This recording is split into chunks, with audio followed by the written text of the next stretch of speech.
So at this time, I want to bring opening remarks to very dynamic people. The very first is our Riverside County Superintendent of Schools, Kenn Young. He is going to come forward and bring opening remarks to you. And as he comes forward, I just want to share a little bit about him with you. Kenn Young has served as the Riverside County Superintendent of Schools since 2007. He oversees the county's K-12 public education system, which has over 430,000 students. And that makes Riverside County, some don't know this, the fourth largest education system in the state of California.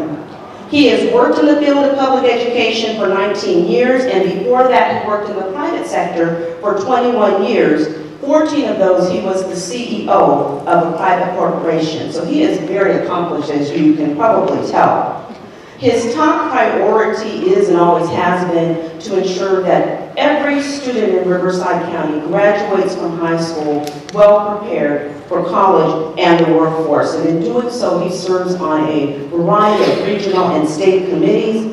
And he also has spent almost 20 years serving in the leadership roles in his church. He does have his lovely wife, who happens to be here with him this afternoon, and they have 6 children and 8 grandchildren, and plus 1 that is on the way. One other thing I want to share with you, and I think it's so essential for us to know that sometimes when people say they're about something, sometimes they're just words on a paper. But I want to tell you, with Superintendent Young, that he truly stands behind that pledge of all students being prepared. And he has commissioned, I believe, one of the first, if not only, county initiatives focused on African American achievement in Riverside County. And we appreciate that lens to be sure that every student is well prepared to graduate from high school, well prepared for college and the workforce. So let me bring forward Superintendent Kenn Young.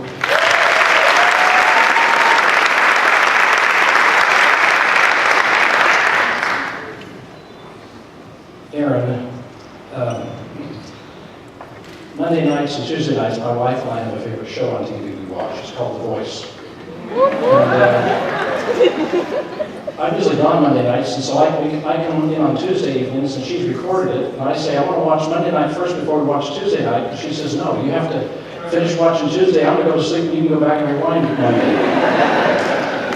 And I watch Usher coaching those who are performing on his team.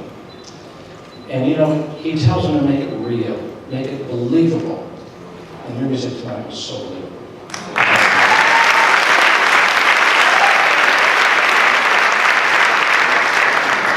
And to the little one that was squawking earlier, it reminded me, my wife and I just came from services, and we have to leave right after this to go to be with grandkids and others, family members. But I have this habit of when there's little kids sitting in front of me, leaning over their mom or dad on the seat right in front of us, to kind of want to reach over and pick that child up and bring it. And my wife keeps pulling my hand back. So that's a little bit of who we are. First of all, I am really honored to be here tonight, to see so many students who are here to be recognized.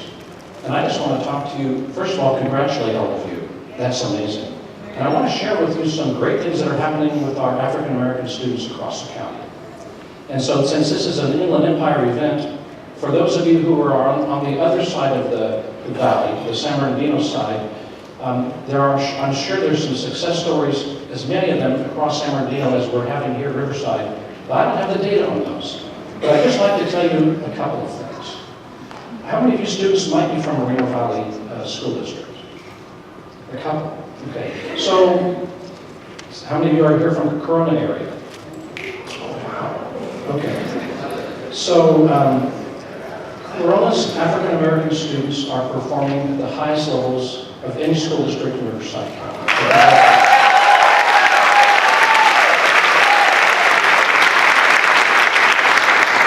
How many of you are here from the Valverde School District by chance? Okay, we got, maybe have a hand popping up accidentally? Okay. We'll talk about that one later. So, 2 school districts also in the county that the students are performing exceptionally well. A district that has been known for high school dropouts has had a major turnaround.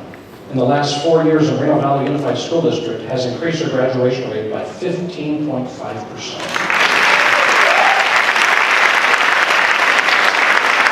And the African American students have grown faster in that district than any other subgroup of students. So congratulations to our African American students that are from that district.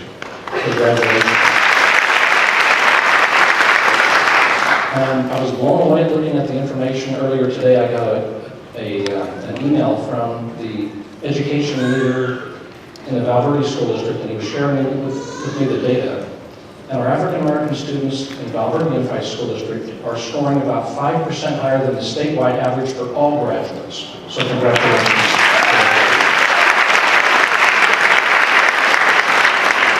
I want to offer something to our students tonight, more than just a couple of words. And I'll give you an example of how this can apply to you. If any of you have been committed enough to get a B GPA or better, and you're trying to get into a university or a community college, and you need a letter of recommendation, if you will turn your name, a little bio about yourself into Ms. Weber Woods, I will write you a letter of recommendation to whatever institution you are applying.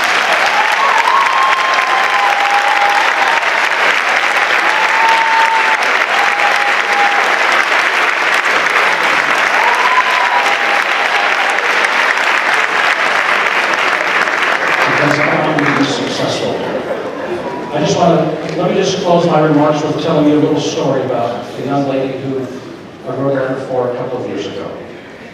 She's an African American student from Reno Valley, and her name is Kayla Dosola. And she came from a home life that, she ended up in foster home. And by the time she got into high school, she was on a trajectory to drop out of school. It's a miracle that she was still there. By the grace of God, she was still there.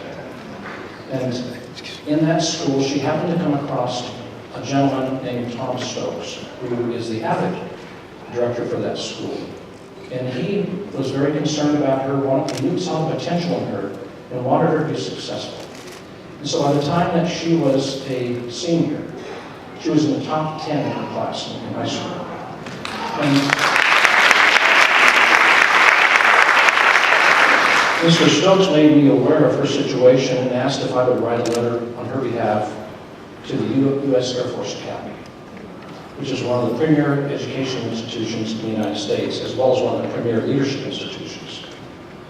And my heart swelled with joy when Kayla was given a full ride, 4-year scholarship with $414,000 to the Air Force Academy.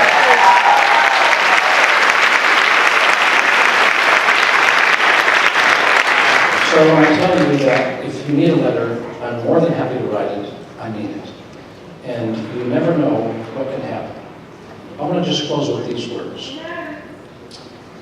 A really inspired individual once said, when you feel like you're down on your hope and there's just no doors that are opening up, kind of like the fire hose sermon that we got a few minutes ago from Mr. Woods, it was so full of nuggets of insight.